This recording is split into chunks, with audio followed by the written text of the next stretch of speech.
Good day to you.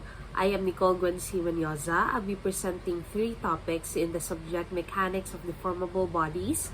These topics are namely normal stress, axial strain, and shear and moment in beams. Normal stress. This is the resisting area being perpendicular to the applied force. Its formula is stress is equals to P over A. What is P? P is the applied normal load or the force, whereas A is the area. So there are 2 types of normal stresses. The first one is the tensile stress. The second is the compressive stress. Tensile, it is where the bar tends to elongate, while the compressive stress tends to shorten the bar. And here is an illustration. Okay, so isolve na din nato nga problem. Gadraw na ko daan. So mag-start ta sa 4AB. We're gonna label this sa A, B, C, and D. A, B, C, D. We're gonna start with AB. Kini. So, basta mag-cut ta atong pilion gid na side kay ahaman ang mas gamay. Here or here. So, atong makita nga dire, mao lang ni isa. So, mao atong pilion. Ganong pilion nato nga mas gamay lang ang involved kay para paspas ang process nato sa pag-solve. So, mao na ni. Mao na ni siya nga na cut from here to here. So, ang atoa dayong force A to B, assuming nga going siya diri nga direction. So, sige, mag-summation of forces, horizontal ta. 0 going to the right is positive. So, PAB, positive. PAB, positive. Kini, opposite side siya, so that would be negative 4,000. Equate that to 0. So, our PAB, our force AB is equals to 4,000. Positive siya, so tama atong gi-assume. So, mao ni ang iyahang illustration, force AB is equals to 4,000. So, kini siya going against each other, going away from, basta nagkalayo sila, lagyoanay sila from each other. So, is this tensile or compression? This is tensile. Okay, mag-continue na tayo og solve gamit itong formula, stress, force over area. Unsa man ang ato ang force? 4,000 pounds over area. Mo ni ang area sa cylinder na to. That would be 1.2 inches squared. So, ang ato ang answer ani kay 3,333.33 PSI. Nganong PSI? Mao ang pasabot sa pounds over inches squared. It's equals to PSI. So, okay, 1 down. Diri na dayon tamag. Continue. So, nanatadria. Na naman ni siya sa center. Sundog na tadria nga padongpod siya diri kay either same lang man gihapon. Okay, again, na siya sa center. Same ra ang kadaghanan. Okay, so mao na ni ang iyahang illustration nga gikat siya from here to here. Okay, mao na ni. So mao na pud atong buhaton nga ang naa diri mao ni atong i-assume ang force BC kay going this way. So, summation of forces horizontal equals 0. Going to the left is positive. So, PBC, that would be positive. This one is negative 9,000. And then we have positive 4,000, I'm sorry, equate to 0. Then we're gonna have PBC, 5,000 pounds. Positive, so we got it right. So, is this tensile or compression? Is this tension or compression? So, sa BC raman ta, kinira ato ang i-focus. Kining duha kay going towards each other, so that would be compression. So, mag-solve na ta. Is equals to force over area. Force, we have 5,000 pounds. Over area nato, area ani niya nga part sa cylinder is 1.8 inches squared. That would equate us with Pila man? The answer is 2,777.78 PSI. Why again PSI? Same with here. Pounds inches squared is equals to PSI. So, okay, ato anang ning suwatan. This is tensile. This is compression. So, okay, now we're on to the last one. So, kini siya, isame ra ni nato nga, isa na ang involve. Kini siya, kini siya, diri lang. So, atong pakat, padong diri. So, here is the illustration. Mao na lang ni. Mao atong i-assume nga going, nga mao ni ang direction sa 4CD. So, para sure, summation of forces horizontal is equals to 0 going to the right is positive going to the right. We have PCD minus 7,000 because it's going on the opposite direction. Equate that to 0. We have PCD is equals to 7,000. And then, let's solve it na. We have stress is equals to force over area. What is our force? Here we have 7,000 over 1.6 inches squared. And that would leave us with, what's the answer? We have 4,375 PSI. Oh, I forgot. So, we got this positive na, no? So, atong i-assume nga direction is tama mo na itong i-assume. This would be PCD 7,000. So, kini sila going towards each other, compression. So, kini nalimtan na ito butang og label. PBC is equals to 5,000. So, okay, wala tayo nalimtan. So, this is the answer. This is the process. This is the solution of the problem we have. I hope I was able to explain it well for you to understand it. And that's it. Thank you. Before proceeding with strain, let us first differentiate stress and strain since both are somewhat similar.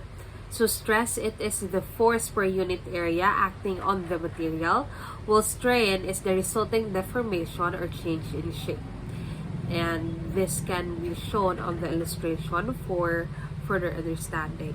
Strain is the ratio of change in length to original length, deformation produced by stress. So this is its formula, where D is the deformation, P, this is the actual load applied to the bar or the force, L is the length, A is the area, E is the modulus of elasticity of the material. So, this is also described as the actual deformation, the elongation, or the shortening of a bar under a tensile or compressive load. And here is the illustration for further understanding. Okay, so let's solve this problem now. First na to buhaton kay i-get na to ang area. Area ane, area of this one, and this one also. So, mao ni ang atoong formula. Nganong kini man ang formula natong gigamit? Kay kini silang tulo, cylinders ni sila. Unya ang dirian nila, it's a circle. This is the formula para sa area sa circle. So, area 1. Area 1 kay AB na to. So, let's write AAB. That would be pi. Ang ilahang radius is 0.5 inches. Squared 4. So that would be 0.196 inches squared. So let's proceed. Dria. This one, B to C and C to Z, C to D, I'm sorry. B to C and C to D kay equal lang sila. So we're gonna write area B to C is equals to A C to D. So pi 0.75 inches squared over 4. So the answer of that is 0.442 inches squared. Okay, now let's move na sa sections. As you can tell, ako anang gibuhatan. So kini atong i-focus first sa A to B. A to B, natunga na siya half. Ato ang pilion this side, left side, kay again, smaller. Less ang na-involve, so easier for us. So let's start with this one. Mauna ni ang ato ang illustration. This one, gikan from this. So assuming nga ang ato ang force kay man siya two words. Okay. Kini ang ato ang assume nga direction. Let's do summation of forces. Summation of forces horizontal. 0 going to the right is positive. So PAB is positive. And then negative 2,000 because it's going on the opposite side. Equate that to 0. We have our P force AB is equals to 2,000. Or what we assumed is right. So, ingon ani iyahang itsura PAB is 2,000 pounds. Kini siya ato ang matan-aw. Away siya from each other. So, ang tawag na to anak niya is T. Okay. 3 anata. Section 2. B to C. So, na naman ta sa middle. We will go to this side. Kay isa lang ang naa. Whereas there are 2. So, again, unsa man atong pilion, katong mas gamay para mas paspas na to masolve. So, assuming na ang force BC kay going this way. Now, summation of forces horizontal equals 0 going to the right again is positive. This is positive. Going to the opposite side again, same lang. It's negative 2,000. Equate that to 0. PBC is positive 2,000. So, atong gi-assume is correct. We have tension. Okay, same lang sila, right? So, okay, let's continue na sa section 3. So, okay, mag-assume ta nga, okay, PCD is going to the right again. Wow, puno ta going to the right. So, summation of forces. Horizontal, 0 to the right is positive. So, we have forces CD minus 4,000. 0. So, our force CD is equals to 4,000. For PCD is 4,000 pounds. As you can tell, they're going towards each other. So that is compression. Iyang squeeze. So, that's it. Again, sa section 3, this one, C to D. So, naanan ni siya sa half atong pulion kay this side kay super gamay lang compared sa dire. Oh my god, super daghan. So okay, let's proceed na with the third step. Mao na ni ang ato ang formula na gamiton sa actual. So the formation, this is the force, length, area, and then this one is given already. So we have 3, so isolve na natong tulo. So let's start with the first one. Okay, let me adjust this first.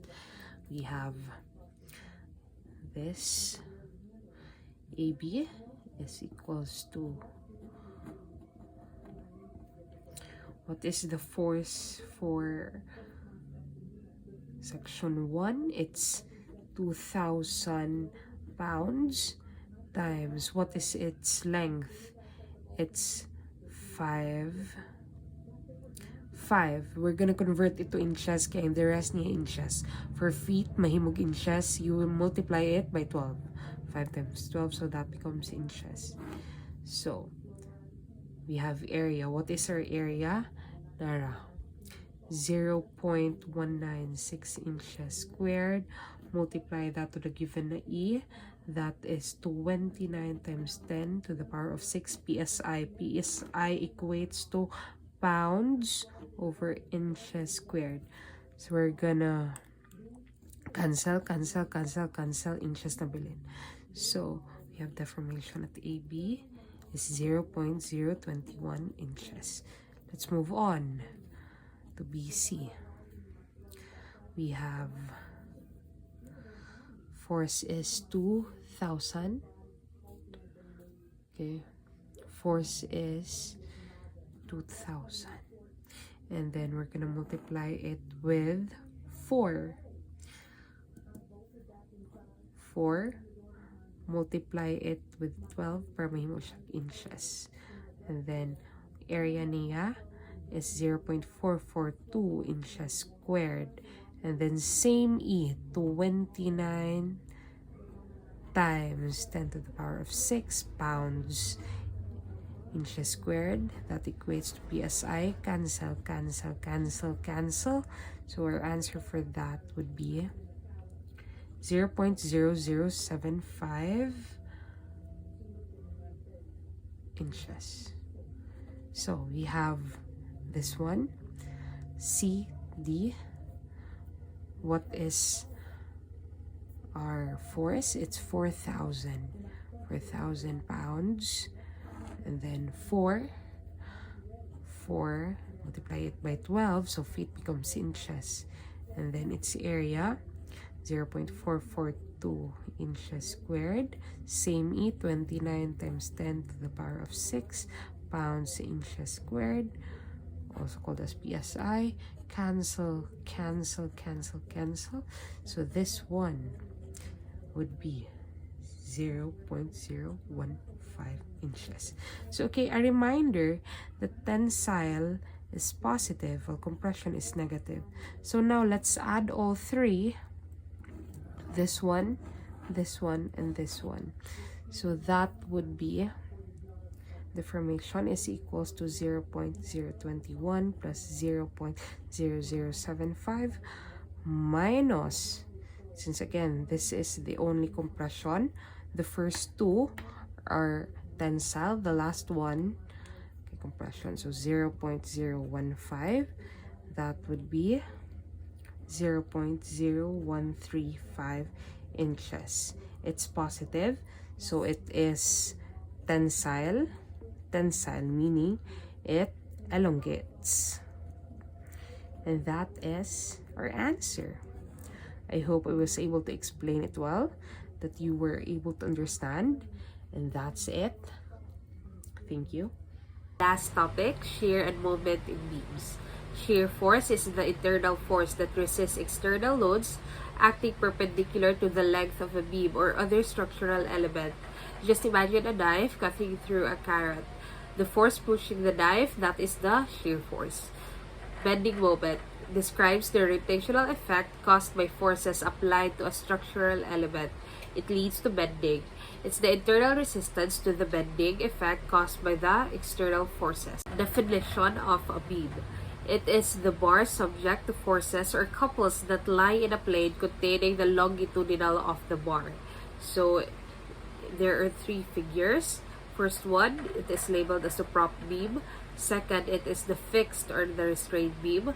The last one, it is the continuous beam, since as we can tell, a lot is going on, so it's continuous. Types of loading. As you can see here in the figures, there are 4.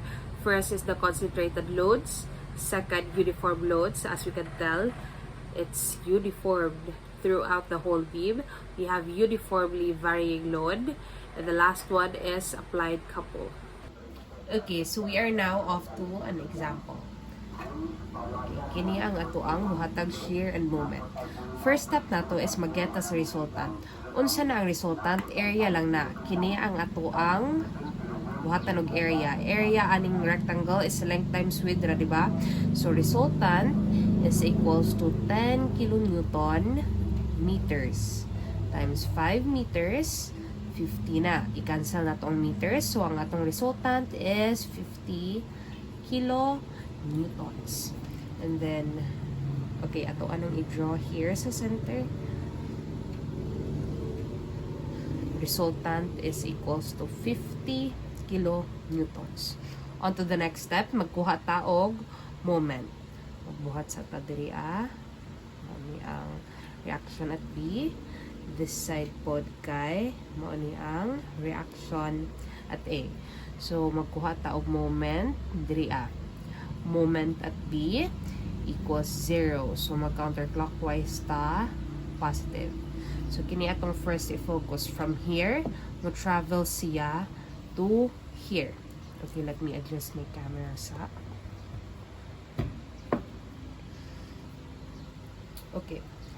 From here, mo travel siya to here. So, clockwise ang ihang direction, counterclockwise ang atong gi-assume, so that would be negative RA. Distance na ihang gi-travel from here to here is 5 meters. We're gonna multiply negative RA with 5 meters. Next one, 50 kilonewtons. Mo travel siya from here to here. That would be counterclockwise. Same sa atong gi-assume, so positive siya. O niya 50 kilonewtons times distance na yung gi-travel, resultant siya, basta rectangle ang rectangle, and then resultant, half ra na siya sa ihang distance. So, half sa distance to 5 is 2.5. And that's it. We're gonna equate that to 0. And ato ading magawas is RA is equals to 25. So, okay. Next, mag-summation of forces ta vertical. That would be equal to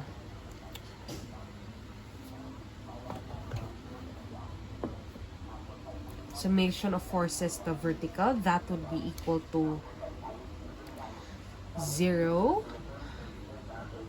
upward positive. So ato ang buhaton dayon ani kay this part, that is equals to 25 na. This is upward, that is positive 25. This one, 50, going downward, so that would be negative. RB, going upward, so positive RB. We're gonna equate that to 0, and we have RB is equals to positive 25. May bawaan na to if tama ang atong nakuha na ingon ani. If ma-follow ni niya, resultant is equals to RA plus RB. So 50 is equals to 25 plus 25. That would be correct. So okay, let's move on na sa ratio and proportion. But before ta maka-ratio and proportion, we have to draw this out first. Kay kini makabuhat na ta og shear diagram. So, magsugod ta here. Diri nga side, 25. We have 25 here. And then, mutabok siya to the other side. Pero na may resultant nga 50 kilonewtons, so 25 minus 50. So pag abot diri ang side, ang answer ng ana is negative 25. Okay, let's write negative 25. Here also we have 25. Let's connect the dots first.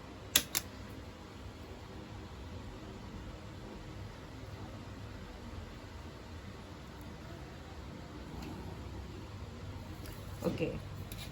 Monaning na, buhat na to. And then, mag-proceed na ta sa atoang ratio and proportion. So, right now, we have two areas. Let's write this as area 1. We have area 2. And both these are triangles. So, ato ang pag-ratio and proportion ani is base over height is equals to base over height. This side, we have A1, we have A2.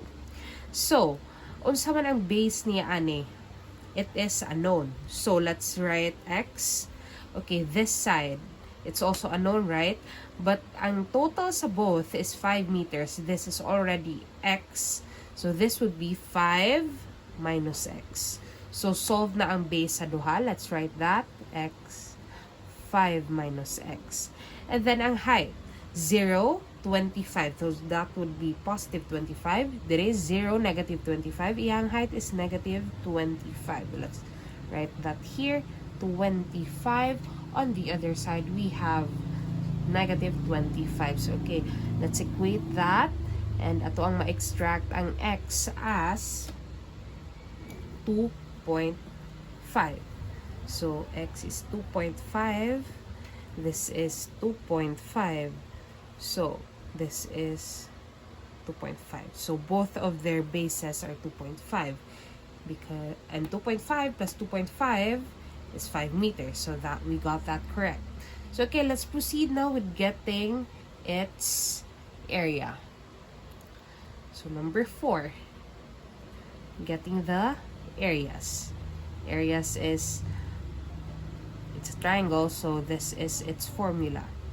So we have 1/2 base times height. 1/2, what is the base again of the first triangle? 2.5 times positive 25. Okay, the other triangle, this is for A1, this is for A2. 1/2, 2.5, and then we have negative 25.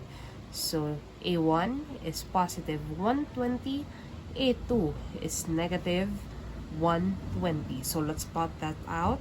This is positive, this is negative 120, while A1 is positive 120. Okay, with the information we have, we can draw na for our moment. Ang moment na to, diri ang aside. Ato ang focusan kay dire. Diba, wala siya'y moment. So, we'll start at 0. And then, let us remember, if 0 ang shear, dira ang maximum moment. So, this part, this is 0. 0. So, let's draw that part out. So, okay. Basta mag-moment ta, atong focusan kay shear. Meanwhile, kay na sa shear, atong gifocusan kay ang illustration. Okay, back to the moment. Atong focusan ani kay shear. So, dire, mulabay ta. Ang iyang area, right, is 120. So, from 0, we'll go to 120. So, let's plot 120 here. 120. We have 120 now. This is the area na po diri nga side. So, 120 plus negative 120, it equates to 0. So, I have a little thing here para dili ta maglibog sa pag-graph sa moment. Ato ang focusan first kay ang ilahang values sa shear. Sa inside, DI D is decreasing, I is increasing. So, we have 25 and then it goes to 0. Ang atong focusan sa kay ang number. Sige, mabalik ko. Karon nga ni og video ni ko. So, ang ato ang buhaton ani karon, DI, decreasing, increasing, decreasing, increasing, and then mauni ang ihang signs. Ang ato ang i-focus first kay ang whole numbers. 25 to 0, number only, wala ta sa tay sign na i-mind. Otro ani nga part. So, okay, ang atong buhaton ani, decreasing, increasing. Ang ato sang, okay, so, I have a little something here. Mag-start ta here sa inside, decreasing and increasing. So, magsugod ta diri. Okay. Okay, so mauni ang atong little guide para dili ta maglibog sa ato ang buhaton sa atong graph. Pero first, atong buhaton, this is 0 degrees. Mauni ang sa atong illustration. Mauni ang ato ang 1 degrees sa ato ang shear. And then mag-ana ta. This is 2 degrees. Mauni atong buhaton sa ato ang moment. Para dili ta maglibog, we have this guide.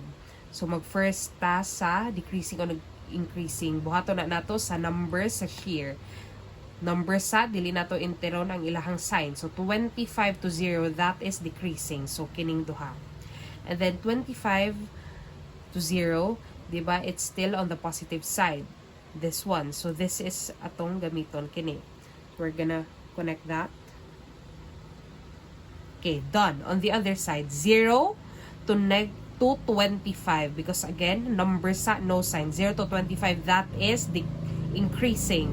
So kini ang ato ang options. Unya, we have negative sign man, so this one kini ang ato ang isunod. Okay. So that is it for this problem. I hope you were able to understand as to how I explained it. Thank you.